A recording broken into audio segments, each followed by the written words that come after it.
Bismillahirrahmanirrahim. Assalamualaikum warahmatullahi wabarakatuh. Alhamdulillah, puji syukur kita panjatkan kepada Allah Subhanahu wa taala.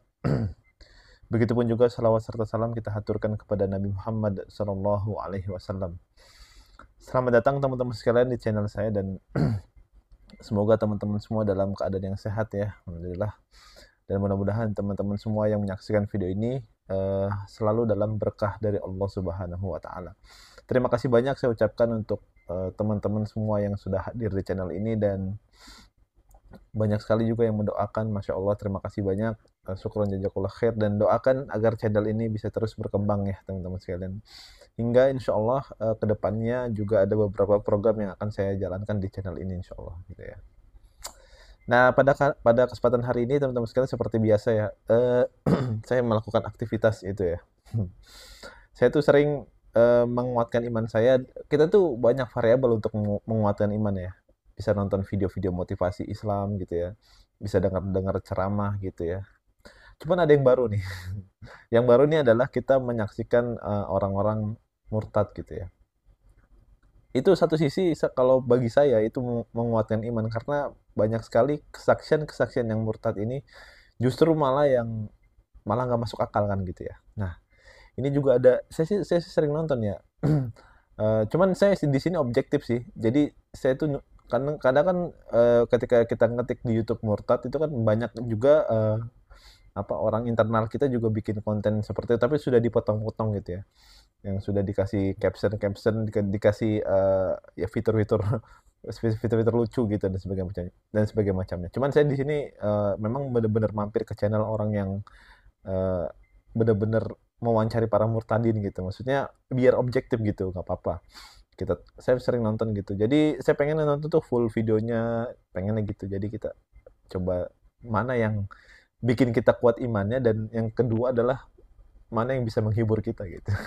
Tapi tentunya kita terus doakan ya teman-teman semua. Jadi kalau kita melihat seseorang yang murtad itu jangan langsung diketawain apa gimana ya, tapi didoakan dulu supaya mereka bisa dapat hidayah gitu ya, kembali kepada Islam. Karena gimana ya, karena kita kasihan sih sebenarnya sama mereka gitu. Mereka itu sudah capek-capek gitu kan ya, hidup di dunia, masa di akhirat dia juga mau capek kan gitu ya.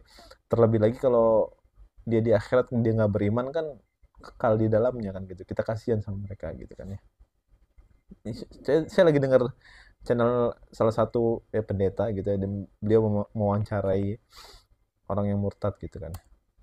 Wa iyyaka nasta'in ihdinas siratal mustaqim siratal ladzina an'amta 'alaihim ghairil maghdubi 'alaihim waladdallin amin.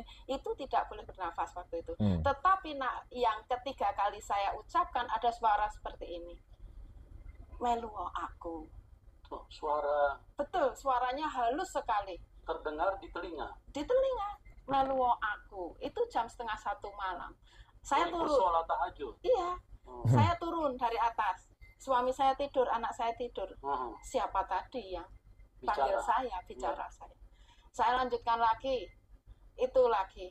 Jadi 3 kali bilang, meluo aku.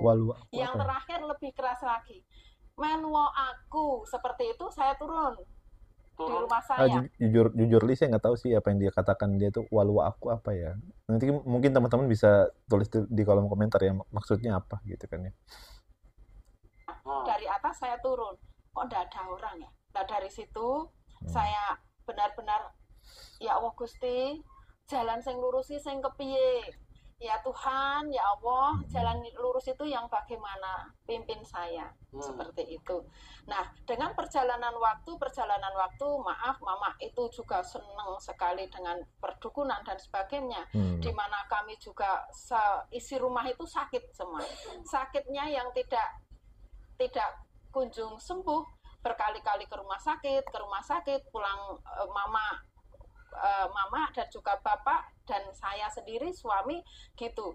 Nah, setelah terakhir kali yang membuat saya benar-benar Tuhan izinkan adik saya kecelakaan. Oke. Jadi kalau yang saya dengar dari awal ya teman-teman semua, beliau ini ibu-ibu mungkin orang Jawa gitu ya.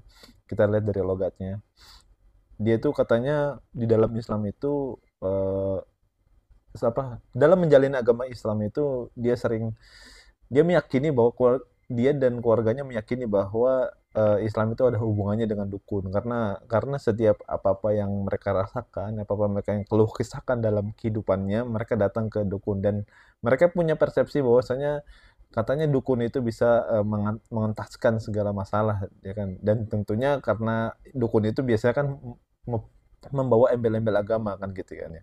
Apa agamanya? Ya nggak mungkin agama lain, pasti Islam kan gitu ya.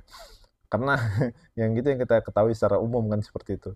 Terus juga dia kemudian juga punya amalan katanya. Dia sholat tahajud tuh harus disuruh baca Al-Fatihah 7 kali tanpa bernapas kan gitu ya. Harusnya 12 kali sih biar nggak bercanda-bercanda. Segitu ya.